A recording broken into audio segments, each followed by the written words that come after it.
एक तस्वीर देखिए आप, ये इस तस्वीर में जो शख्स दिख रही हैं वो रोहिणी घाबरी हैं, जो इस समय मेरे साथ हैं। और ये तस्वीर स्विट्जरलैंड की है। और ये भारत की सबसे ताकतवर, मजबूत और इंफॉर्मेटिव बेटी हैं, जो स्विट्जरलैंड में भारत के छात्रों के लिए आने का रास्ता खोल रही हैं। मुझे लगता है देश को ऐसे बेटियों की जरूरत है, जो दुनिया के किसी भी देश में जाएं, उनकी पहली प्रायोरिटी अपना देश भी है। उस देश में भी वो पढ़ रही हैं, काम कर रही हैं, उस देश का भी सम्मान कर रही हैं। और मैं बार बार कहता हूं कि इस देश में अगर आप SC ST OBC minority, general, किसान समाज से जाट, गुर्जर, पटेल, मराठा, इन कम्युनिटी में आप अगर पैदा हुए हैं तो आपकी दोहरी रिस्पॉन्सिबिलिटी है। आपको खुद भी सफल होना है और पे बैक टू सोसाइटी, जो डॉक्टर अम्बेडकर का रास्ता है, उसको भी करना है। रोहिणी बाकायदा उसको भी कर रही है। इन्होंने एक MOU साइन किया है वहाँ के यूनिवर्सिटीज के साथ। मैं बता दूं, रोहिणी भारत के इंदौर से हैं और शेड्यूल कास्ट कम्युनिटी से आती है, जिनके ऊपर ठप्पा लगा दिया गया था कि ये लोग मेरिट नहीं है। 1 करोड़ की स्कॉलरशिप लेके स्विट्जरलैंड के ज्यूरिख शहर में, ज्यूरिख में है या जिनेवा में? जेनेवा में हूँ। जिनेवा में, स्विट्जरलैंड की राजधानी जिनेवा में है, जहां से ये PhD कर रही हैं। और इन्होंने एक MOU साइन किया है जिससे भारतीय छात्रों को वहां आना आसान हो जाए। रोहिणी खुद बताएंगी, पिछला वीडियो आप लोगों ने देखा होगा।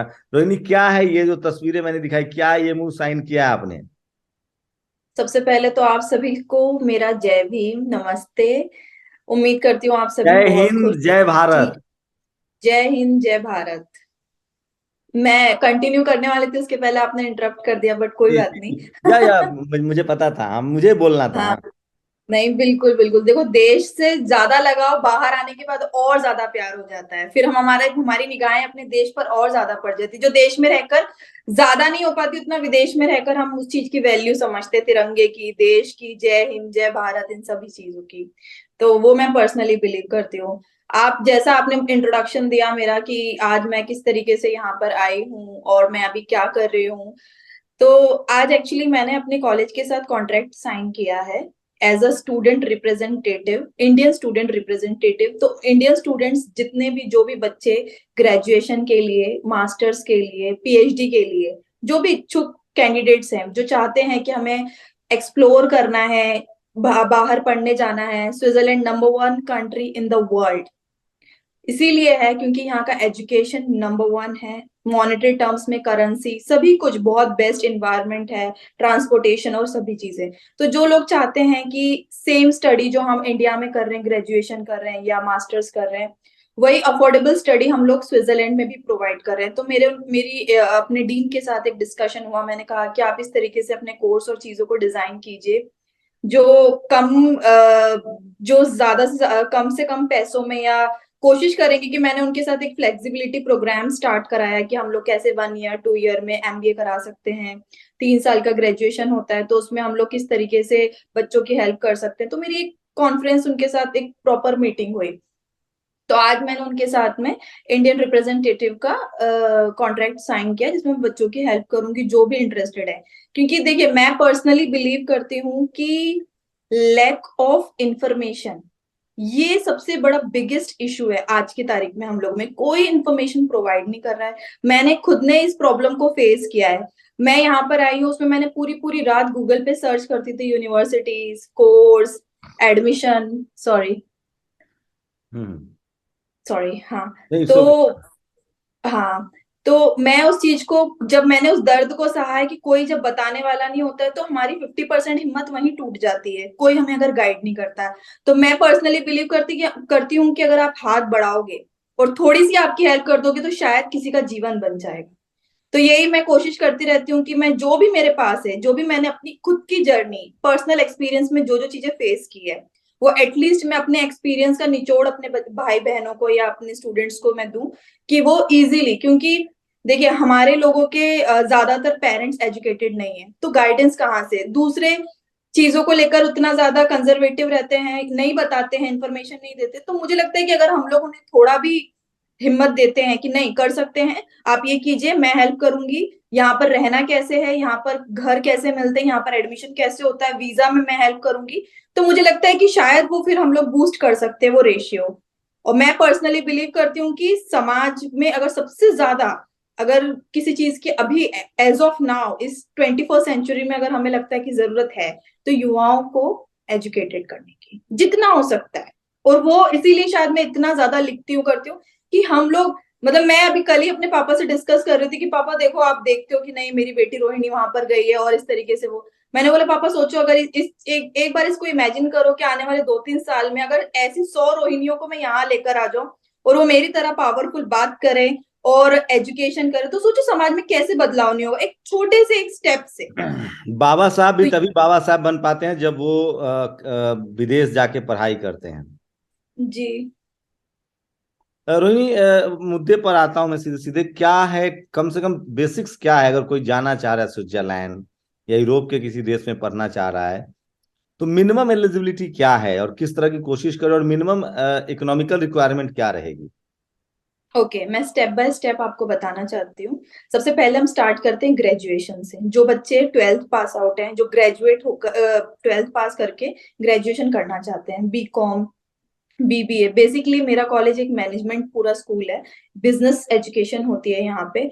तो अगर जो बच्चे बीबीए करना चाहते हैं किसी भी बिजनेस फील्ड में या किसी भी एरिया में, तो उनका एडमिशन की प्रोसेस यही है कि 12th पास आउट होके आपका जो भी एडमिशन के लिए रिक्वायरमेंट है, वो एलिजिबिलिटी मैं सब कुछ लिख कर भी दे दूंगी, बट मैं बोल बता भी देती हूँ कि आपका जो भी मोर देन एटलीस्ट 60% आपका परसेंटेज हो। अगर आप इंग्लिश में, इंग्लिश मीडियम के स्टूडेंट हो, अगर आपने इंग्लिश में पूरी स्टडी की है आपका जो भी 12th तक, तो फिर आपको आइल्स रिक्वायर्ड नहीं है। हम लोग वेव कर रहे हैं उन स्टूडेंट्स के लिए, एक फ्लेक्सिबिलिटी के लिए, कि जो बच्चे आइल्स नहीं, तो वो उन्हें हम लोग यहाँ पर, क्योंकि वैसे भी स्विट्जरलैंड इंग्लिश स्पीकिंग कंट्री नहीं है, यहाँ पर फ्रेंच, जर्मन और इटालियन लैंग्वेज चलती, 3 लैंग्वेजेस। तो यहाँ पर उतना वैसा है कि हाँ आप एक नॉर्मल कम्युनिकेशन इंग्लिश में कर सकते हो। ऑफ कोर्स अगर आप 12th तक अगर आपने इंग्लिश मीडियम में किया है, तो आइल्स हम लोग में वेव कर दिया है हमने यहाँ हमारे कॉलेज से। और अब मैं बात आती हूँ, ये एलिजिबिलिटी में ये दो चीजें इंपॉर्टेंट है कि आपका जो मार्कशीट है एटलीस्ट मोर देन 60% और इंग्लिश मीडियम हो। उसके बाद में अगर मैं फीस पे अच्छा, आती जो हूँ, जो तो जो मार्केट जो बिजनेस करना चाहते हैं, अगर वो आर्ट्स हो उनका सब्जेक्ट, तो आर्ट्स या आर्ट्स के साइंस जरूरी डिफरेंट कॉलेजेस हैं यहाँ पर, मैं उसके लिए भी गाइड कर सकती हूँ कि यहाँ पर जैसे मेरा बेसिकली स्कूल बिजनेस स्कूल है, यहाँ का जेनेवा बिजनेस स्कूल। है? तो बिजनेस स्कूल के लिए साइंस जरूरी है, कॉमर्स जरूरी है 10+2 में? साइंस कॉमर्स या फिर आर्ट्स वाले भी जा सकते हैं? एक्चुअली ये सबसे अच्छी बात है, बहुत लोग कंफ्यूज होते हैं। कई बार क्या होता है कि हम आर्ट्स में अगर हमने 10th 11th, जैसे हमारे इंडिया में ट्वेल्थ, 11th में सब्जेक्ट लेते हैं, 11th में ही हम लोग सब्जेक्ट चेंज कर लेते हैं।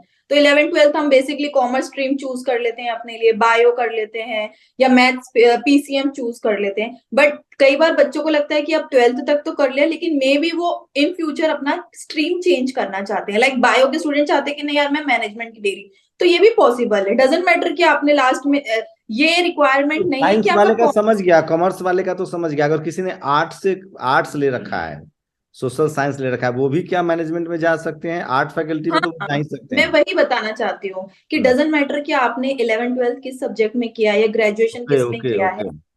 आप स्ट्रीम चेंज कर सकते हो अपनी। इवन बट इंडिया में नॉट भी बच्चे, but but not less than 65%। या एटलीस्ट आपको 65% स्कोर करना है।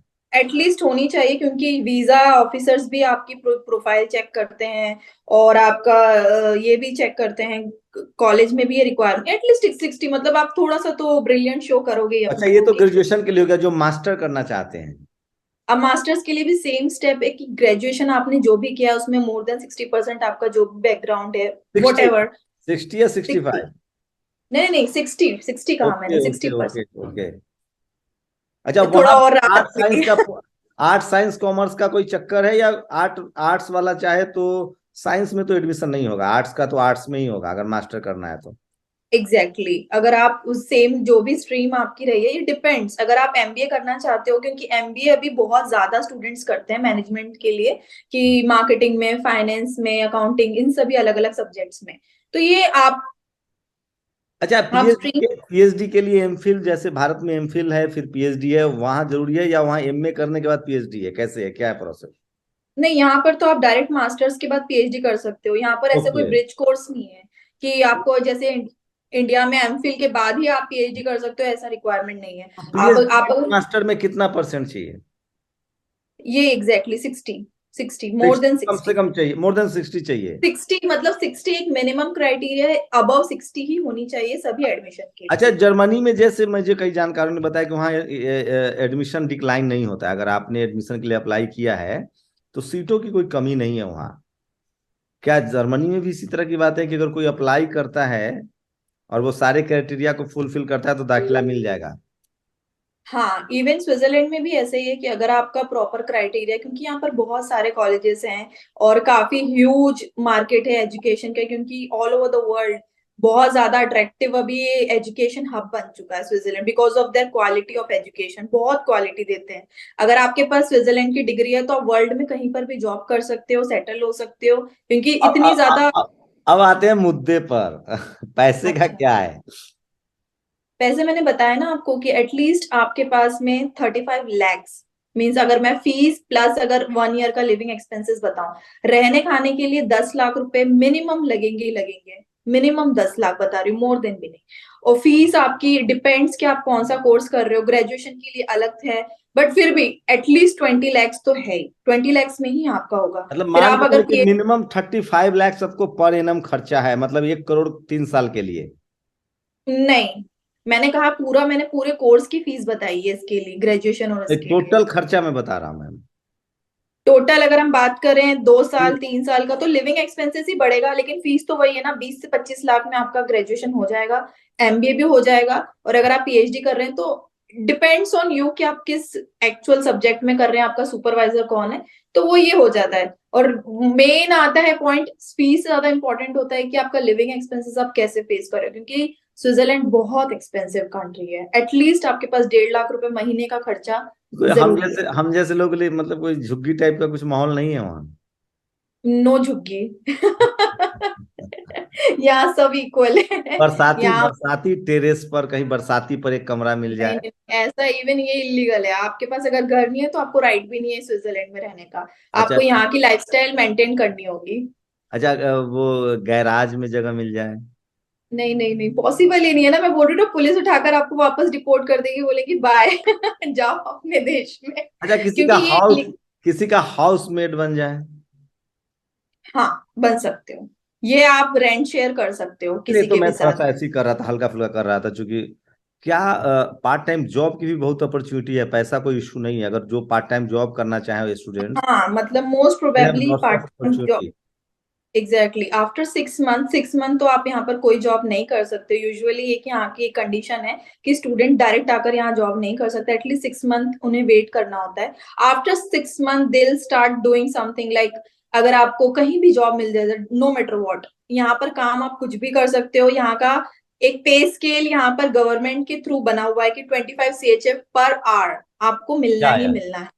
मतलब तो अगर पिज्जा डिलीवरी भी मैं करता हूँ तो महीने का 4-5 लाख रुपए तो बन जाएंगे वहाँ, आराम से, मिनिमम। It's exactly minimum. और खर्च हो जाएगा 3 लाख रुपए, महंगा भी तो नहीं, है। नहीं, 1.5 लाख, डेढ़, मैंने बताया ना, महीने का खर्चा अगर आप घर और ट्रांसपोर्टेशन, मोबाइल बिल और सभी को मिलाकर, आप फूड एक्सपेंसेस, इंश्योरेंस यहाँ पर बहुत इंपॉर्टेंट है, विदाउट इंश्योरेंस आप हेल्थ इंश्योरेंस यहाँ रह नहीं सकते हो, आपको पे करना होगा। तो आई थिंक कि 1.5 लाख रुपए आपका है, ये 1.5 लाख का बिल आपको पर मंथ पे करना है। मैं भी करती हूँ। अच्छा, ये मतलब एक नेस्टलॉजिया है, वो लोग कहते हैं वहाँ दाल चावल सब्जी, मतलब ये जो जो नॉर्थ इंडियन फूड है या जो इंडियन फूड है, अब तो सब जी, जगह जी। मिल रहा है, हर तरह के रेस्टोरेंट है वहाँ। हाँ, हाँ, यहाँ पर फूड का कोई इशू नहीं है, यहाँ पर बहुत सारे एशियन सुपरमार्केट्स हैं। वहां पर डिफरेंट डिफरेंट कंट्रीज के, like Bangladesh, south, Sri Lanka, India, ऐसे एशियंस इन लोगों ने बना के रखे हैं, वहां पर सब कुछ मिलता है। बट ये है कि ढोकला अगर आप फिश करी ये कंपैरिजन सब। करोगे इंडिया से, तो एक फूल गोभी जो हमारे यहाँ 10-15 का मिलता है, यहाँ पर वो 500 का मिलता है, एक फूल गोभी, कॉलीफ्लावर। तो हम्म, ये, अब आपको कुकुम्बर खाना मीन्स ये एक्सपेंसिव है, बस और कुछ नहीं। मतलब बाहर खाना एक्सपेंसिव है। Exactly, exactly। हम्म। तो मतलब ऐसे ही निजी पूछ रहा हूँ मैं, मतलब आप खाना बनाती है बाहर खाती हैं? नहीं, मैं तो कुकिंग करती हूँ, मुझे तो कुकिंग बहुत पसंद है।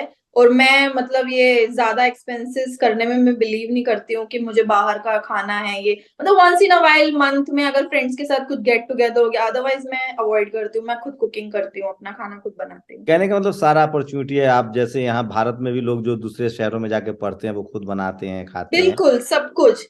एक्चुअली क्या है ना, दूर से देखकर ही चीजें टफ लगती है, एक बार अगर आप उतर गए समुद्र में तो तैरना आ जाता है, वो वाली बात है कि आप अगर आ गए हो ना, सब कुछ इजी है। डे टू डे आपको बहुत सारे यहाँ पर गेट टुगेदर के मौके मिलते हैं। यहाँ पर हम लोगों के पास इंटरनेशनल के लिए इंटरनेशंस करके एक एप्लीकेशन है यहाँ पर, जिसमें आप सारे इंटरनेशनल्स मिलते हैं। बहुत सारे तरीके, मतलब यहाँ पर ऐसा ना लोनलीनेस उतना फील नहीं होता। अब पर्सनली तो आप अगर घर में रहते हो तो ऑफ कोर्स, लेकिन अगर आप बाहर जाते हो तो ऐसा कुछ नहीं। लाइफस्टाइल बहुत अच्छी है, बहुत हेल्पफुल है यहाँ के लोग। मैं तो 2 साल से यहाँ सरवाइव कर रही हूँ और बहुत हैप्पीली सरवाइव कर रही हूँ। मीन्स वो मैंने दिलवाले दुल्हनिया ले जाएंगे वाला गांव भी है ना वहाँ? एग्जैक्टली मैं गई हूँ वहां पर, मेरा फर्स्ट विजिट ही वही हुआ था। मैं आने के 1 मंथ में ही गई थी। वहां पे स्टार्ड है इस प्लेस का नाम। यहाँ पर सभी सेलिब्रिटीज आते हैं और वहीं पर ये शूटिंग वगैरह हुई है डीडीएलजे की। तो वहां पूरा स्पॉट बना है वैसा। तो ये जी। जो भी अफोर्ड कर सकते हैं, अगर आप ब्रॉड एजुकेशन लेना चाह रहे हैं तो यूरोप में Switzerland is a good destination. Number 1, यहाँ की एजुकेशन के बाद आप यूरोप में कहीं भी जॉब के लिए अप्लाई कर सकते हो। और साथ ही साथ यहाँ पर अगर मैं अगर कंपैरिजन करूँ तो यहाँ की कंप्लीटली 50% सैलरी है जर्मनी में। अगर जैसे हम लोग यहाँ पर अगर हम लोग 3-4 लाख रुपए एज अ स्टूडेंट कमा रहे हैं, तो वहां का बच्चा 1-1.5 लाख कमा अच्छा, रहा है। वहां जैसे हम लोग परीक्षा देते थे यहाँ तो वो गेस पेपर आता था, Ajanta guess paper, Ellora guess paper, 15 दिन पढ़िए पास होइए, उस टाइप का कुछ गेस पेपर आता है कि नहीं? नहीं नहीं, ये सब तो मैंने सुना भी नहीं है यहाँ पर ऐसा। इवन मैंने तो नहीं, इंडिया अपने में भी यहाँ नहीं सुना जो आप मुझे बोल मैंने रहे हैं। पढ़ाई में चीटिंग की बात नहीं की, मैंने कहा हम लोग यहाँ आता था ना वो 15 दिन पढ़ने वाला गेस पेपर। नहीं नहीं, ऐसा कुछ नहीं है। ये मैंने कहा ना, क्वालिटी ऑफ एजुकेशन पे बहुत ध्यान देते हैं स्विट्जरलैंड। यहाँ की गवर्नमेंट, यहाँ पर ऐसा नहीं है कि फीस अपने मन से अब ज्यादा कर दी कम कर दी। ये सब कुछ हर एक चीज पे गवर्नमेंट की यहाँ पर निगाह होती है पूरी तरह से। आप टीचर कुछ भी, टीचर टीचर बहुत हेल्पफुल हैं। बहुत ज्यादा, बहुत, मतलब टीचर के साथ आपको हमेशा फ्रेंडली फीलिंग आती है। आपने मेरे पिक्चर्स भी देखे होंगे, मेरे सुपरवाइजर। इवन आज ही हमारे यहाँ पर एक जॉब फेयर काइंड ऑफ एक इवेंट रखा था, उसमें डिफरेंट कंट्रीज आकर, डिफरेंट कंपनीज आकर अपना प्रेजेंटेशन दे रही थी। तो बहुत ही मीन्स कुछ बहुत कुछ सब कुछ। वेबसाइट्स बताएंगी जो जिस पर गूगल पे लोग, चूंकि सबको तो आपका नंबर नहीं दिया जा सकता, डीएम पर सबको जवाब नहीं देंगे, कुछ गूगल वेबसाइट्स जो हेल्पफुल हैं अब्रोड में दाखिला के लिए, क्योंकि चूंकि आपने बहुत जगह बहुत मेहनत की है, 1 साल आपने संघर्ष किया वहां जाने के लिए, तो वो सारे तमाम वेबसाइट्स एटलीस्ट बोल दें, कम से कम लोग उसको सर्च करें जो वीडियो देख रहे हैं। देखिए, अगर स्विट्जरलैंड में कुछ भी यूनिवर्सिटीज अप्लाई करें तो स्विस यूनिवर्सिटी करके आप गूगल पे सर्च करेंगे, सभी यूनिवर्सिटीज आपको इजीली मिल जाएगी। फिर वहां पर वो 1 बाय 1 आप उस पे क्लिक करके इंफॉर्मेशन कलेक्ट कर सकते हैं। हम्म। जैसे मेरे कॉलेज का पोर्टल है SSBM पोर्टल, वहां पर आकर आप मेरे कॉलेज के सभी वो देख सकते हैं, इंफॉर्मेशन, कोर्स, फी स्ट्रक्चर, सब ट्रांसपेरेंसी है। सभी कुछ क्लियरली हम लोग मेंशन करके रखते हैं वेबसाइट पे कि ये और ये होगा। No bargaining, nothing, no negotiation कि हाँ कि कम ज्यादा, ये सारी चीजें, मतलब काफी चीजें बहुत परफेक्ट है यहाँ पर ऐसा। अच्छा, कई ऐसे मामले हुए हैं कि वहां दाखिले के नाम पर कुछ फ्रॉड की भी मामले आए, तो लोग कैसे मतलब भरोसा करें कि जैसे हम मेल कर कॉलेज यूनिवर्सिटी में क्या क्या चीज भेजना है कॉलेज यूनिवर्सिटी को और वो दाखिला सिक्योर करेंगे? देखो, डे 1 अगर आप डे 1 से स्टार्ट करेंगे तो आपका फर्स्ट स्टेप यही होना चाहिए कि आप जो भी आपका मार्कशीट वगैरह है और आपके पासपोर्ट की कॉपी आप भेजिए यहाँ पर। उसके बाद फिर यूनिवर्सिटी आपको ईमेल करके इन्फॉर्म करेगी कि आप एलिजिबल है या नहीं एडमिशन के लिए। If you are eligible then they give you second step कि okay provide me this this this document, और ऐसे करके। तो ये अगर हम लोग इस तरीके से बोलेंगे तो वो एक स्टेप बाय स्टेप और बहुत हेल्पफुल है। इवन यहाँ पर फी स्ट्रक्चर भी अगर हम लोग अगर देखा जाए तो आप आपके हिसाब से, लाइक अगर आपको आप अपनी फीस, लाइक मैं अगर एक एग्जांपल दूं कि 30 लाख को आप 4 बार में पे कर सकते हो, 5 बार में पे कर सकते हो, मतलब इट डिपेंड्स कि आप उसको इंस्टॉलमेंट वाइज पे कर सकते हो। फर्स्ट इंस्टॉलमेंट के बाद आपको यहाँ पर वीजा प्रोफाइल बनाकर दी जाएगी, वीजा में हेल्प की जाएगी। वो सभी कुछ मैं अपने एडमिनिस्ट्रेशन के साथ कोऑपरेट करके वो चीजें सब संभालती हूँ यहाँ पर। ओके, और पैसे फाइनली आपको वहां जाके देना है या पहले डिपॉजिट करना है? हाँ, मीन्स फीस का एटलीस्ट 30% तो आपको बिफोर वीजा कॉलेज को सबमिट करनी है, क्योंकि यहाँ पर स्विस गवर्नमेंट की कंडीशन है कि आपको एटलीस्ट 30% तो पे करना है। देन फिर वीजा हो जाएगा, वीजा के बाद फिर आप नेक्स्ट विद इन 6 मंथ पे कर सकते हैं, 3 मंथ पे कर सकते हैं एक बार यहाँ आने के बाद। लेकिन वही है ना, यहाँ पर एक्चुअली क्या होता है ना, अब्रॉड एजुकेशन के लिए दो चीजें देखते हैं visa officer, first your fees and second living expenses. Living expenses का मेन रोल है, क्योंकि स्विस में ऐसा है कि आप एज अ स्टूडेंट उनके हिसाब से आप काम नहीं कर सकते हो, विच इज इलीगल हियर। कि आप मतलब कोई भी आपको जॉब वैसा लीगल जॉब प्रोवाइड नहीं करेगा, क्योंकि आप स्टूडेंट हो, आप यहाँ पढ़ने आ रहे हो, तो आपका फर्स्ट प्रायोरिटी एजुकेशन होनी चाहिए। बट पार्ट टाइम जैसे 3-4 आवर पर डे आप ऐसे काम करके, वो तो आपका एक वो वो तो लिविंग के लिए आपको इम्पोर्टेंट है कि आप कैसे अपने एक्सपेंसेस करोगे फेस। बट यहाँ पर उनके हिसाब से लाइक तो एटलीस्ट 10 और 11 लैक्स तो आपके अकाउंट में पर ईयर के हिसाब से आपको शो करना ही है कि हाँ हमारे पास है। और वो भी बहुत इजी है, आप यहाँ पर इंडिया में एजुकेशन लोन ले सकते हैं, एजुकेशन लोन 1 हफ्ते में अप्रूव हो जाता है। अगर आप किसी भी तरह का मींस लाइक मोर देन अगर 7 लाख लेते हैं, तो आप अपने घर के पेपर या कुछ भी इस तरीके से इजीली वहां पर उस पे एज अ मॉर्गेज रख सकते हैं। और इजी मतलब आई डोंट थिंक सो कि इतना टफ है, अगर एक बार हमने सोच लिया कि हमें जाना है तो सब कुछ इजी है, सब और कुछ वहाँ मिल जाता वहाँ हर जगह वाईफाई है, 5G? है, सब कुछ है। Best 5G wifi, train bus सभी में वाईफाई होता है यहाँ पर, सभी पब्लिक ट्रांसपोर्ट्स, और बहुत अच्छा है। तो इवन जितना बोलते हैं कि ट्रेन में स्विट्जरलैंड में जनरल ठंड है। सीटें भी हैं? सॉरी, ट्रेन में जनरल सीटें भी हैं? इट्स कॉमन मीन्स बस यहाँ पर फर्स्ट क्लास और सेकंड क्लास चलता है बस। तो फर्स्ट थोड़ा सा डिफरेंट होता है, वो भी सिटिंग अरेंजमेंट डिफरेंट स्टाइल से होता है, और second but I don't think सो। मैं शायद आपने मेरी वीडियो में ट्रेन देखी होगी, बेस्ट बेस्ट बेस्ट ट्रेन है स्विट्जरलैंड की। और कुछ आप अपने तरफ से एडिशनल बताना चाह रही हो रोहिणी?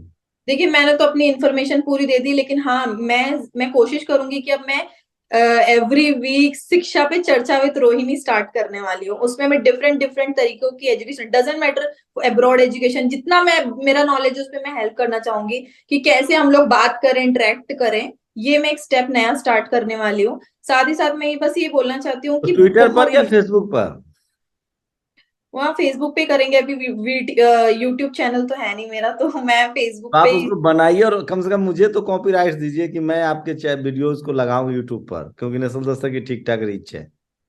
हाँ, वो तो आप फेसबुक से भी या फिर हम लोग ऐसे जूम पे भी कभी करके कर सकते हैं। तो आई थिंक कि भाई मैंने क्या कहा कि सबसे इम्पोर्टेंट ये है कि आपने अगर सोच लिया है कि जाना है तो सब कुछ इजी है, सब कुछ अच्छा इजी है रोहिणी, सारी। आप बिजनेस मैनेजमेंट के स्टूडेंट हैं, जो लोग लॉ पढ़ना चाहें, मीडिया पढ़ना चाहें या साइंस पढ़ना चाहें, और लबुल्लू अब यही प्रोसेस है हर जगह।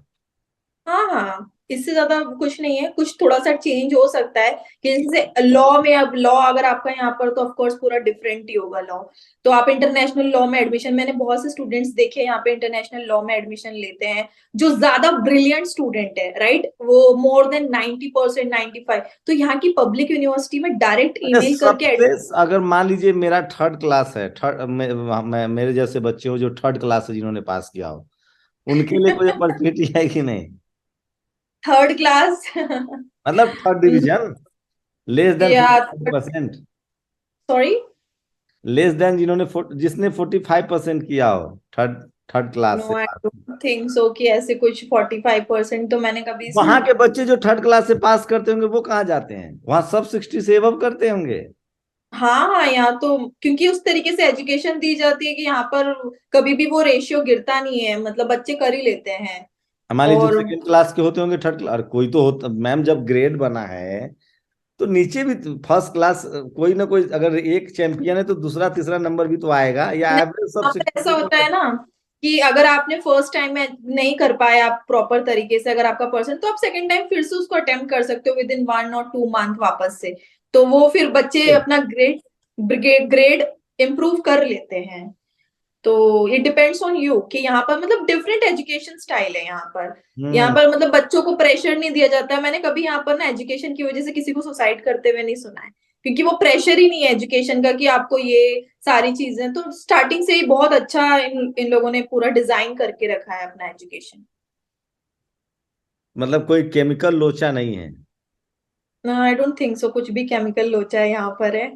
मैंने तो इवन मैं तो पीएचडी में भी इतनी स्ट्रेस फ्री रहती हूँ, मुझे बहुत ज्यादा यहाँ पर कोऑपरेट करती है मेरी supervisor, proper step by step guide करती है। तो आई डोंट थिंक सो कि जब मैं पीएचडी में स्ट्रेस नहीं ले रही, तो आई डोंट थिंक सो कि ग्रेजुएशन और मास्टर्स वालों को कभी प्रेशर होता होगा लाइफ में यहाँ पर। आपकी कितने साल की पीएचडी है मैम? मेरी 3 इयर्स। तो I am just finishing it this year, so this is my third year. 2 years complete हो गए। अच्छा, तो हम लोग एक दूसरे को तीसरे, मतलब आपने लिखना पढ़ना शुरू किया 3 साल, मतलब थर्ड ईयर में जाकर? एक्चुअली आप अवेयर मेरी प्रोफाइल से अब हुए, लिखना पढ़ना तो मैंने शुरू कर दिया था, बट हाँ मैं नहीं, सोशल फेसबुक, मीडिया पर, ट्विटर पर। ट्विटर पे मैंने कहा ना, मैं 4 महीने पहले से एक्टिव हुई हूँ, क्योंकि मैं पहले सबसे फेसबुक तो पे लिख। मैंने आपकी पहली तस्वीर देखी थी बर्फ में, जब आप तस्वीरें आपने ट्विटर पर डाली थी। जी उससे जी पहले आप जी। सोशल मीडिया पर पहले ये साल, दूसरे साल में नहीं एक्टिव थी?